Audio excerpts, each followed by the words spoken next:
3, 2, 1.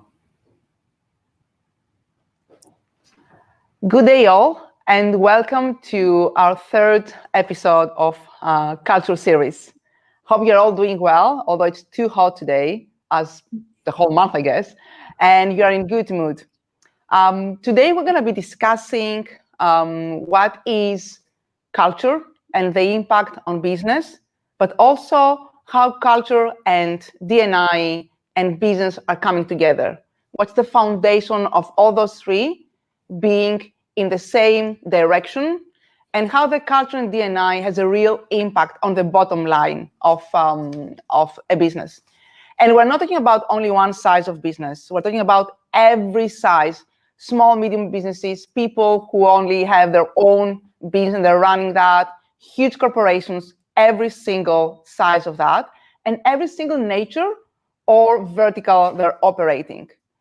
The other thing we need to understand very well is that D&I is not something to be afraid of, because sometimes we feel that, we're not comfortable in the skin to discuss about D&I, but actually there are two things that are happening every single day, because diversity is all the people around us, is all the people that are carrying their own elements of personality, some elements which are seen, like, how you look like, the kind of language you speak, but also things that cannot be seen that has to do with how they have built their own existence in the world. And then we have inclusion, which is a very natural way for people, no matter where they are in the world, to be feeling and connected together and feel they belong. Those two elements, they need to be. Sometimes we say diversity is a given, is a fact. Inclusion is a choice, but how we combine those two and how we create a culture which is people-centric, it should be the goal of every community, of every ecosystem, of every business. And today, I'm so happy to have with us Patricia Riera, who is the CEO and founder of Inclusion, which I've been knowing for the last few years, and I'm really excited to have her here and hear from her very fresh and foundational point of view. Patricia, welcome. Thank you so much, Eleni, for having me, and hello to all of you who are listening to us today. How do you feel today? And when I say how you feel, is because people do not know you yet, at least here in Capital Cloud. And we would like to know one thing from you in the next 45 seconds that people will know about you as we're going to go ahead with the conversation we are going to have today. So I think you probably know that, but people don't know that I'm extremely passionate about this topic. And my life is really all about it. And it has probably a lot to do with my upbringing and also who I married and where we live and all that. But just so our listeners know, Inclusionem is all about the felt but also measurable experience of inclusion. Because as you said, diversity is given, is the easy thing to talk about and measure, but inclusion is the tricky thing that we are very often scared about in organizations. So I personally am so passionate about talking and measuring and working with inclusion as the most important aspect of making diversity work in organizations. Yeah. I agree with you. And if I had to add something here before I go into my first question for you, is that we need to think also that inclusion is about breaking stereotypes. Yeah. It's about changing the way we see people, we see situations, we see ecosystems, and we're just thinking about what people bring on the table, especially when we talk about the impact of this diversity and inclusion on the outcome and on the goal of a corporation. So my first question will be for you that if you could give me a little bit of more in-depth, your experience and your understanding of how the D&I and the way we operate and apply D&I can have an impact on the business outcome. Yeah. Okay. So I think, D&I has been a very hot topic everywhere in the world. It's not just here. We've been talking about this for at least 10, 15 years now in a more deeper sense.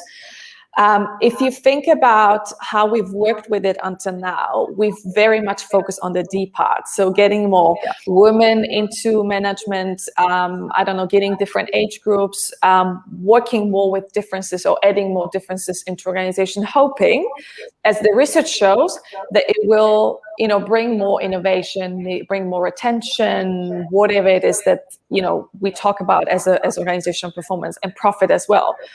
And so now we're realizing that diversity is important, and it brings that, profit or innovation or whatever it is that we want to see more of in the organization, but only and only if it's connected with inclusion, if inclusion is part of it, right? And that's actually where the corporate culture comes in.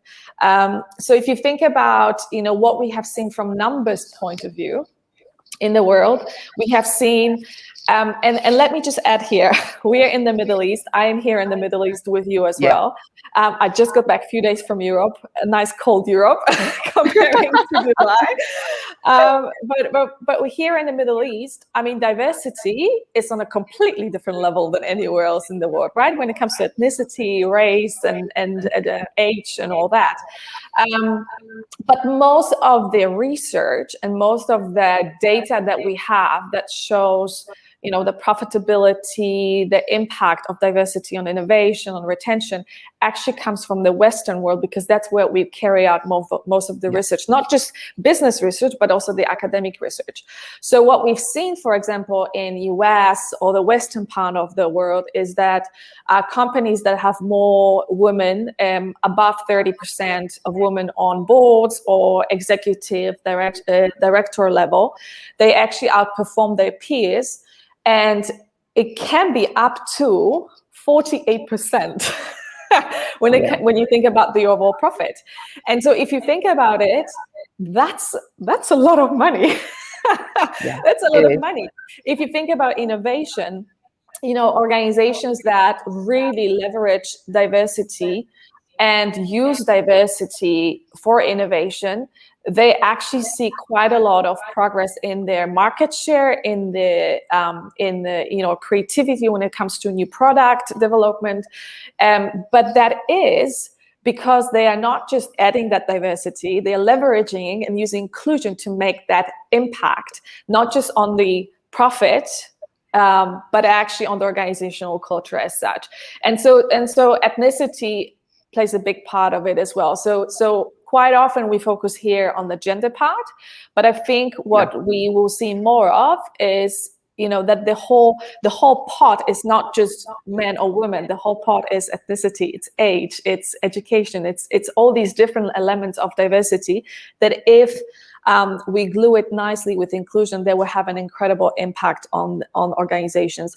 And funny enough, I just read a study conducted last year in Holland, where a researcher, academic researcher, so it's not a business as such study, but a researcher looked at all the listed Dutch companies with women on boards and boards without women, and the organizations that have at least one woman on board were more profitable than the ones without.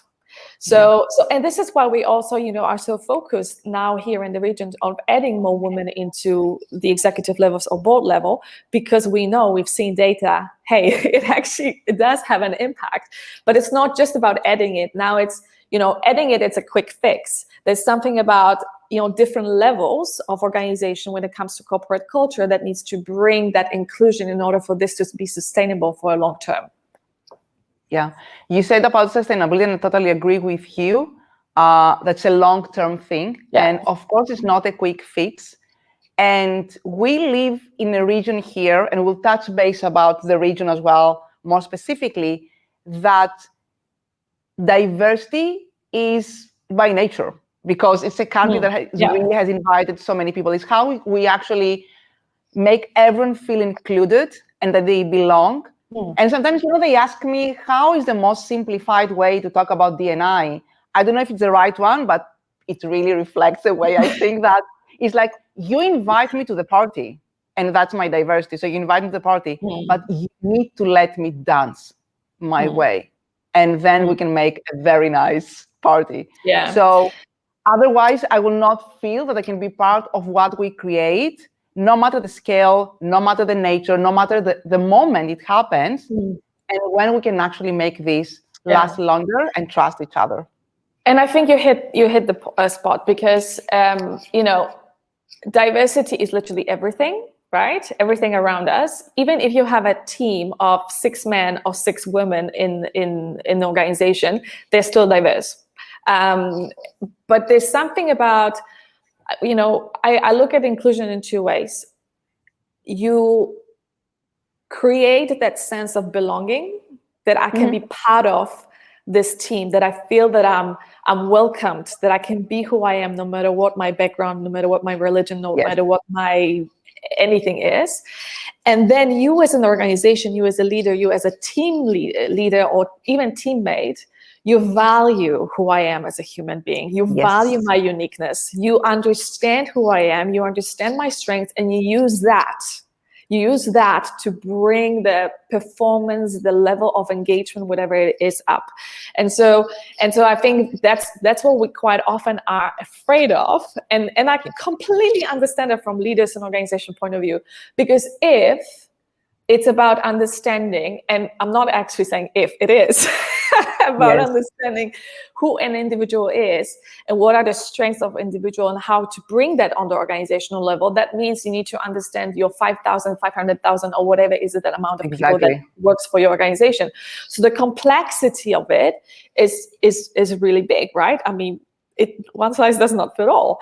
But the beauty of it is that if you actually do it well, if you live it well, then you are a company that not just outperforms everybody around you, but a company that actually makes impact. And I think that's something that we don't often think about and talk about enough when it comes to D&I. Okay. So let's talk about, because we're still, this region we are, this country we are, have a lot of cultures. I want to hear from you of any intercultural challenges you've seen and how you saw them, progressed. And I say that because everything about culture, everything about D&I, it's a bottoms up and a top down approach that they need to meet somewhere. Yeah. And it's not only, the responsibility or the area of focus for HR or D&I teams. It's really a leadership area of focus and responsibility, and everyone in the company. So tell me a little bit more about these intercultural challenges you've seen here or, on a global level as well. Yeah. So, when I think of D&I and corporate culture, then we often say D&I needs to be part of corporate culture. It needs to be the corporate culture. Yeah. And we need to understand that when we work with D&I, we actually work with cultural change.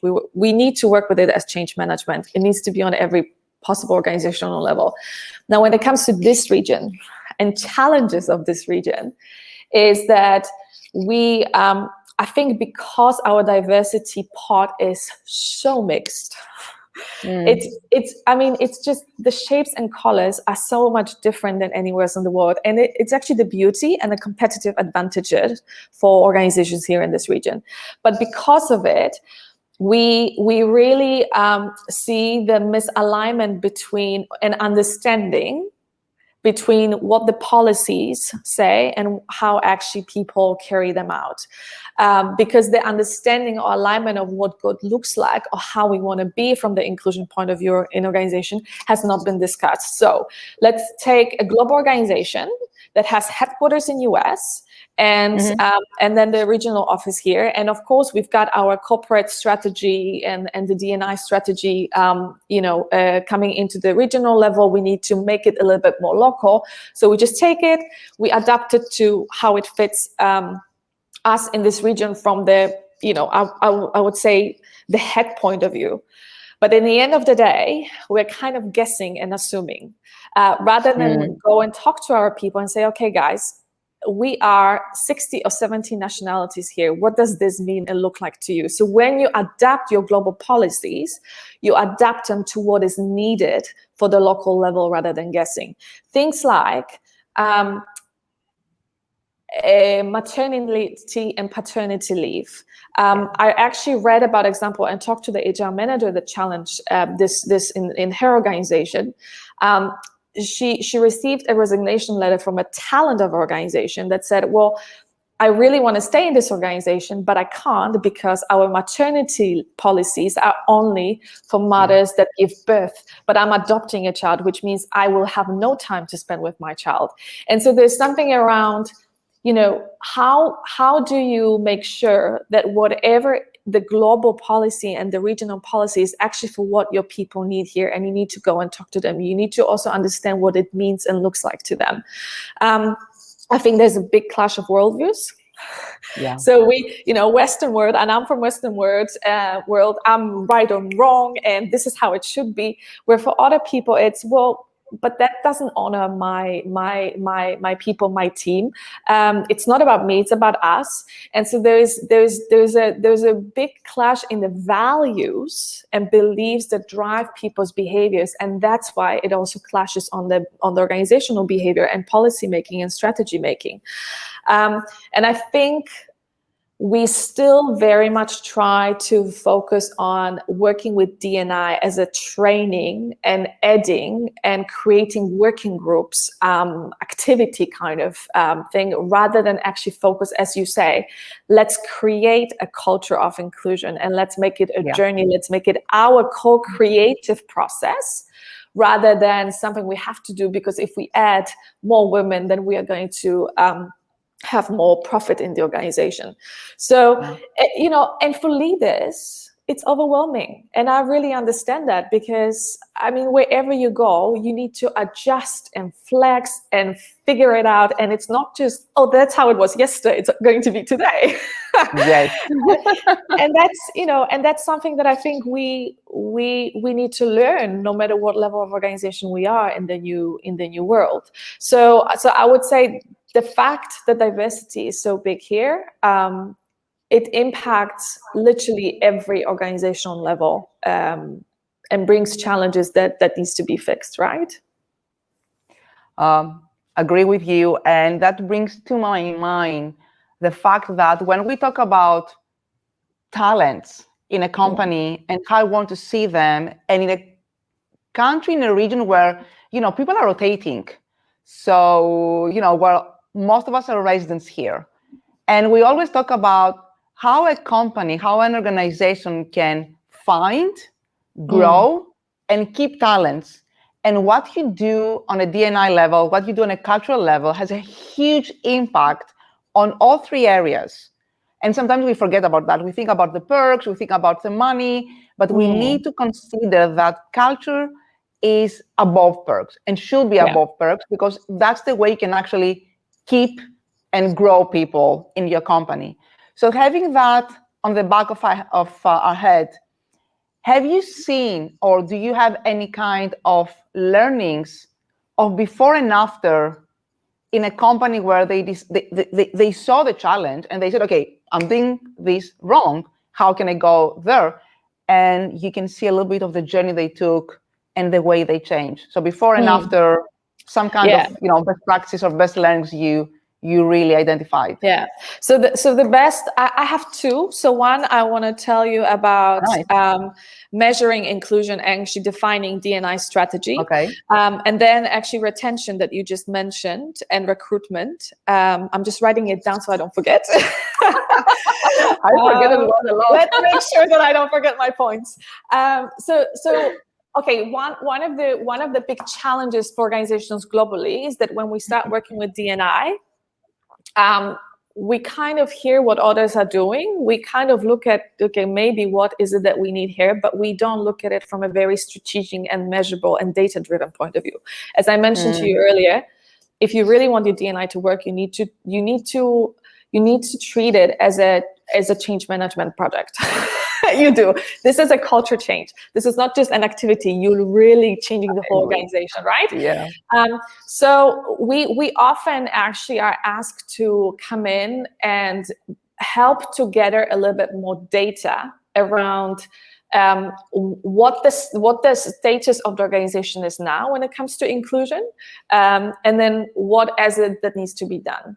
So and so how it works is that we've been asked actually by an organization in Europe to come in and review their existing data, which is the demographic data, the typical organizational data that's very easy to measure, the diversity data, review the policies, all that kind of things.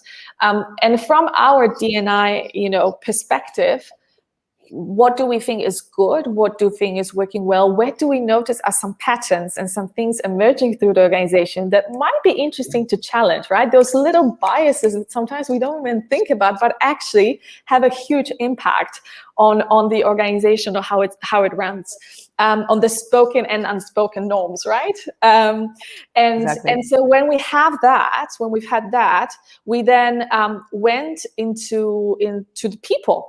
And basically, we ran an organizational survey, but we also conducted interviews and focus groups to understand, the status as it is, how people feel about the organization now, but also what would they want more of the organization in the future when it comes to inclusion. And so then we literally, what we're able to bring is proper data that's both quantitative but also qualitative data that doesn't just talk about the surface level D&I, but the deeper meaning and how it can be used to actually, invest in projects to impact the innovation or performance of the organization. So, and why is this important? Is because the organization actually had quite a lot of D&I activities. A lot of conversation about inclusion, a lot of conversations about race, because that was one of the diversity dimensions very important for them. But they were actually not tackling the important aspects that then later on, through the surveys, interviews, and the focus groups, we were able to help organizations to narrow down. So now when they build their D&I strategy, it is very much connected to what they are doing from their product point of view, but also right away, it really allowed them and gave them data to understand how they need to start communicating differently internally, but also externally. And that was a really big shift for them, because it finally didn't become this, guessing what we should do, but we've had some information, data, and it was a co-creating process with the people of the organization to actually realize what is it that we want to do and how we want to do it together, rather than just put it on HR desk, right? Yes. But another one that's very important is that we've actually challenged the recruitment process of an organization, and we've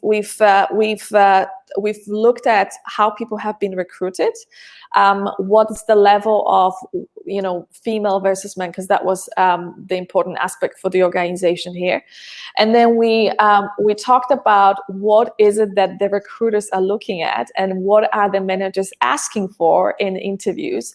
And so we shifted it. We helped them to kind of shift the process to focus more not on the technical skills, asking about what people have been doing. Yes, you need to ask about that to understand if the person is the right level to do whatever it is that they're supposed to do. But if you want to see more inclusive leaders in your organization and you're hiring for a top position, then you need to focus on the inclusive leader skills from the soft point of view and ask for that, look for that. So we've literally helped them to reshape a little bit how they are, the guide for the interviews, or even how they are looking at CVs of the candidates, to make sure that when they hire new people, they hire not for the technical skills, but they hire for the heart, the mind, and the passion behind inclusion.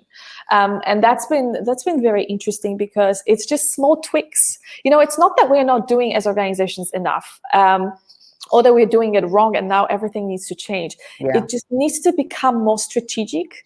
And I think we also need to take it as a learning opportunity rather than as a harsh feedback, or now you're doing something wrong. No, it's about, hey, how can we grow in this and be better at this in every possible department and on every possible organizational level. I love the idea of this is a learning process, so we shouldn't take it very hard and say, oh my God, we failed, because actually it's about that this is, it's a journey, it's a path to change and make things better for everyone. So it's not only better for the one part of the company or the other.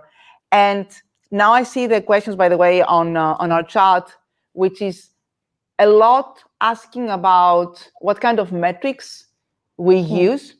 But I think I will a little bit change this question about the metrics. And I will ask you, Patricia, that every single company, we do different things, okay? We try to measure what we do on a D&I, the impact on our business, on our people, and all the stuff. What I have not seen, and maybe, I mean, I have not been exposed, is how these learnings are being exchanged.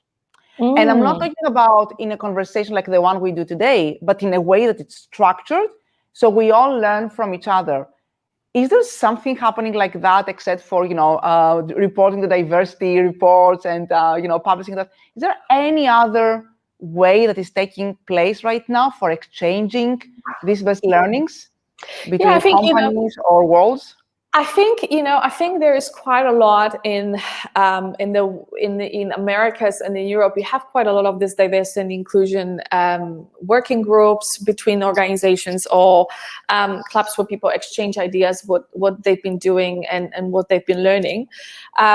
I know that there are some places here in Dubai that HR managers or people interested in D&I organizations or having a lead role as a D&I come together. It's not as open, right? And I think we need more of that. Do you know why? Because if I think about us here in UAE and our region as such, because we are so beautifully diverse, because that's the cool part of living here. I mean, people don't want to leave because everywhere else you go, it's boring comparing to here, right? Yes. But the part of it is because we are so different here, we don't really know what inclusion means to us in UAE.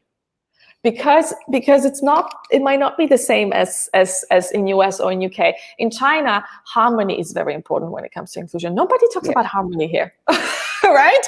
So there's something around how can we come together, organization, government, business institutions, universities, all the people that love this area and work in this area, and actually figure out what does actually inclusion mean for us in UAE, because that is going to be so much easier then to focus on the government and country level how we want to build, but also for us in the organization to understand what our people really need, at least give us some headlines.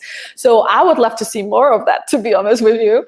And I think we need a little bit more data-driven conversations as well. So we do need, institutions here, the government, the business schools, the universities, but also some of the people that actually can do that, to sit down and actually start collecting the data. And that's something we don't do it here as we do in Western Europe, because we very, very often in Western Europe, in US, you need to actually, and Australia and New Zealand as well, you need to report a lot of data from the organization to the government and or specific bodies of research. So I think if we can do more of that here, then it's going to give us a little bit more tangible data, tangible conversations, let's be honest, because I think if we want to be very strategic in working with D&I, then we need to use data. And yes, on organizational level, we need to collect data in the organization that will make sense to us to use it later on to build strategy. But there's something about benchmarking with the people around you, with organizations around you. Not that much to use it as a strategy, but just to understand where we are in terms of peers in the industry, and how this can be then used to develop as a competitive advantage, not just for firms here, but for the government and for the country as such. Agree. One of the beauties in this region, and I experienced that when I came, from Europe to work here and live here with my family 9 years ago, was the experience through the schools. For me, it was amazing to see the kids coming together. I was very concerned that, my kids didn't know the language very well. They were coming from a European country, different way of living and expressing themselves, feeling a minority.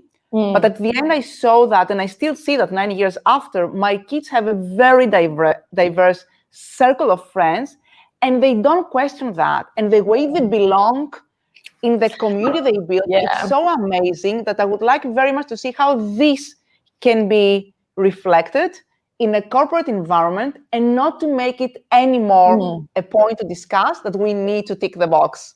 Okay, so that would be my dream. So I think we need to start early. We talk about companies and corporations and bottom line and how much money we make, but you need to start earlier and try to make these people who will join a company, and this is where probably a conversation about generations that is going to be, should be part of this, because they think completely differently.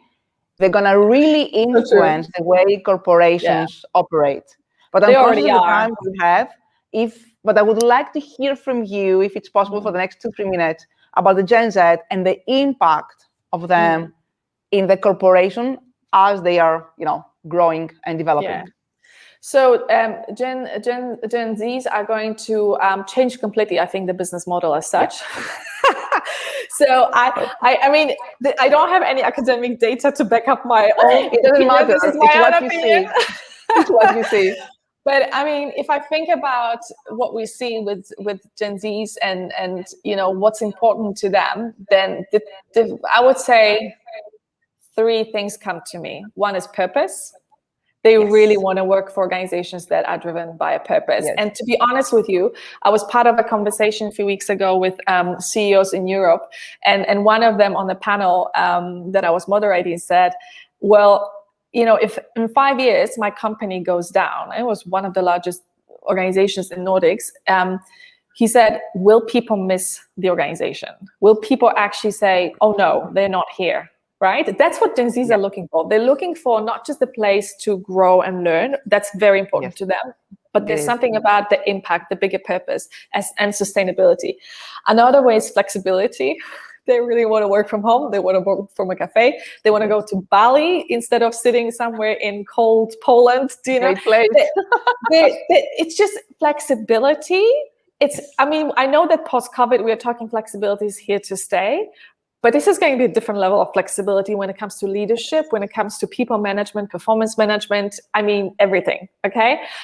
So that is something we need to prepare for. And there was another thing that I wanted to mention, and now I don't remember really. What was it? I know it was 3. I should have written them down. But I think, and talent. I think from talent point of view, it's going to be so much more global than it is right now. So we are going to start seeing people, organizations actually hiring people for the role, not for where in the world they are. They can do it from everywhere. So links a little bit to my previous point, but the holistic view of, who I am as a human being, what my passion, who my family is, what my wife is doing, and where my kids in the world are. I think that is going to be something that Gen Zs are going to be more of into conversation with the organizations that we see right now. And I think we are going to see more, instead of functional jobs. So I work in finance, in HR, or commercial, whatever it is, we're going to see more project work because they want to have a little bit more experience with everything. So, and learning is super important to them. And the way they communicate and how they want to be communicated to is also different. So the whole communication system, internal communication system and training is going to change completely in the next 10, 15 years, for sure. So flexibility for organizations and adjustability, I think it's going to be very important. I agree with that, because I have conversation with not only with my kids, but their friends, because, they're quite grown-ups, and my son actually started having internships. So he's going into more serious challenges about how his life is going to look like. And the funny thing is that when we talk about success and how success looks like, it's completely different than what I was raised to as standards. And I like this this will have an impact on the business. And when a company goes to someone to attract as a talent, say, come here, the way that the company will think what success looks like, because they have their own success, models and frameworks, it will not be the one that the individual will think. So how can you bring them closer and have an aligned goal to talk about? And this brings me to ask you that if we had a CEO here. Mm. Don't try to draw or define the CEO. But if we had a CEO here, what would you tell to the CEO who would like to grow the company, have a diverse and inclusive culture, and be a company of purpose and of success for the people working there, but also for the company? Then I think I would have 4 pieces of advice. D&I, it needs to be on your agenda. You need to drive it. It's not an HR thing. It's not a whoever else D&I person in organization. It needs to be you. And it needs to be you driving it. Otherwise, it's not going to be successful. And it's not even about driving it from a strategic, point of view, come up with ideas or whatever it is, but actually live it out. People need to see it. So I think, ask yourself, do I have any female or male, or what's the ethnical composition of my top managers? Things like that. You need to show that you live it and you walk the talk. And I think very important is make sure that the D&I or inclusion specifically, it's something measurable in your organization. So make it part of the KPIs. And it's actually not that hard to do it. People need to be measured on diversity and inclusion. And if they are measured on having more female on teams, that they will just go and hire more female on teams. That's easy.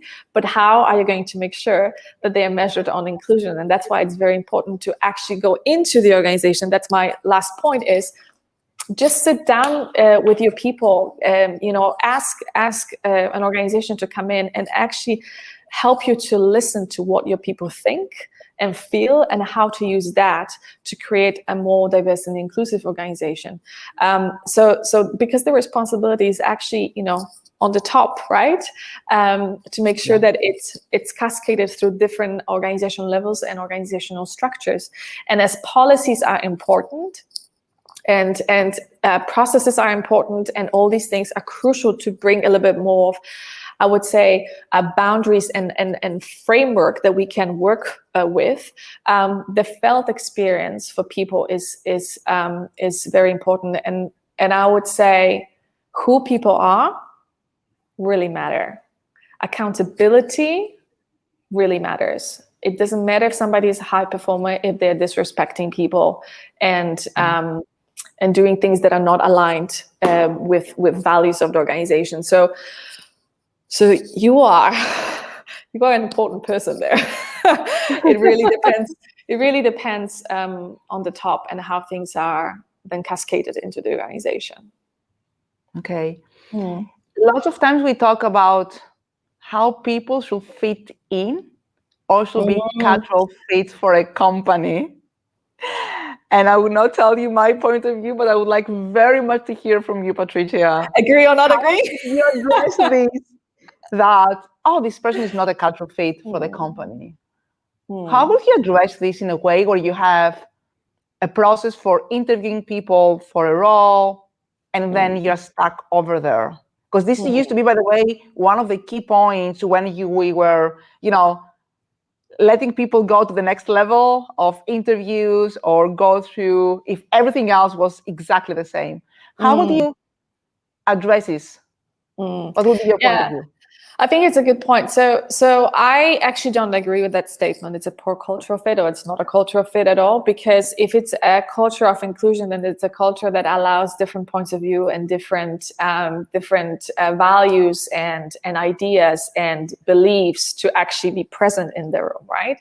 I think how I would say it's important to address that is if somebody thinks it's a poor cultural fit, then how can we make sure that when those people are in the room and they have so many different cultural, values, conversations, opinions, ideas to bring, how can you make sure that this works as one culture, right?